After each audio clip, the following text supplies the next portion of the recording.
Hello all and welcome to Margin Graph. My name is Narendra Pal Singh and today we are going to look at the quarter 2 results of Gland Pharma Limited. They held a meeting on October 26, 2022, which is today. Their meeting started at 2:30 p.m. and ended at 3:30 p.m.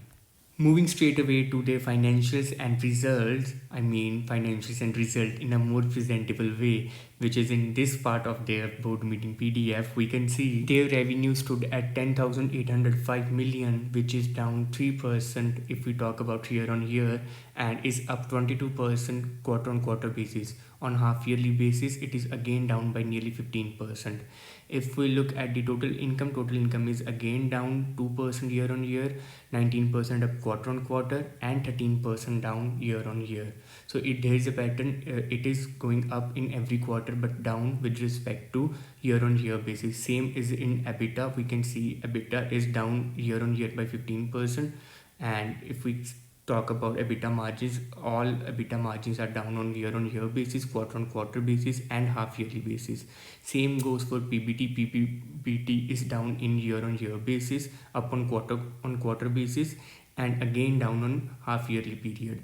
PBT margin again is down on year basis and again down in quarter on quarter basis as well, and PBT margin is again down in half yearly period as well. So there is a clear pattern here. If you look at PAT is down on year basis but is up on quarter basis and again down in half yearly period. If we look at PAT margins is again going down. So we can see that maybe their revenue is increasing quarter on quarter basis, but their revenue is still had not recovered from the top what they have made in the last year.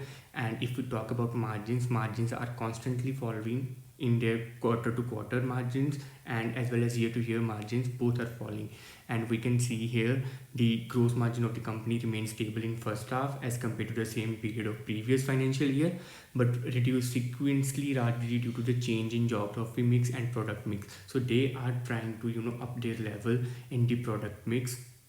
Moving on to the market-wise revenue, we can see in the core market, that is USA, Europe, Canada, and Australia, their revenue is up 3% year-on-year basis, 6% in quarter-on-quarter basis, and 1% down on half-yearly period. In India, their revenue is down by nearly 42% on year-on-year basis, but is up by 42% in quarter-on-quarter basis, and is down by nearly 60% in half-yearly period, which is definitely not a good sign.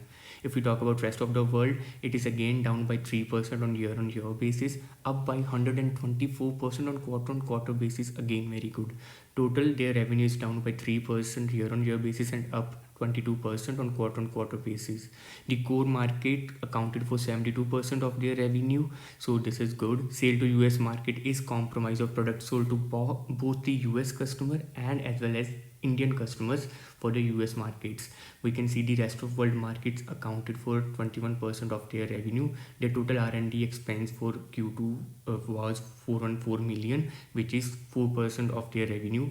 The company has filed 6 ANDAs and 3 DMFs and have received 6 ANDAs approval so far. In the US, they have filed 322 ANDAs, out of which 259 approved, and rest are in waiting for pending approval. Moving on to financial highlights, we can see that revenue from operations is down by 3% on quarter basis, 15% on half yearly basis. EBITDA is down by 15% on quarter basis. PAT is down by 20% on quarter basis. R&D expenses last year was 578 million and this year it is 414 million and is down by nearly 1%. Next up, balance sheet, we can see that they have increased their net worth from the March 22 period. Cash and bank balances has also grown from the March 22 period. Net working capital has also increased in this quarter compared to the first quarter, and capital expenditure has decreased in the 6 months period. Asset turnover ratio is also decreasing. We can see here ROC was at 21% in 6 months of financial 22. In financial 22, the average ROC was 18% and now it has reduced to 13% only. If we look at cash flow from operations in the half yearly period, we can see the cash flow from operations has increased to 3956. Cash conversion cycles, we can see receivable days is increasing. If we look at inventory days, it took a dip last quarter but is increased this quarter, payable days also increasing and cash conversion cycle is also increasing. And if we want to look here, the revenues from operation, we have seen that it was down by 3% and on year-on-year basis 15%. If we want to talk about the gross margin is down on year-on-year basis and is equal on 6 months period.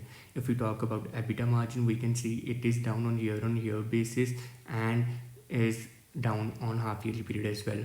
PBT margin is down on year basis and PAT margin is also down on year basis.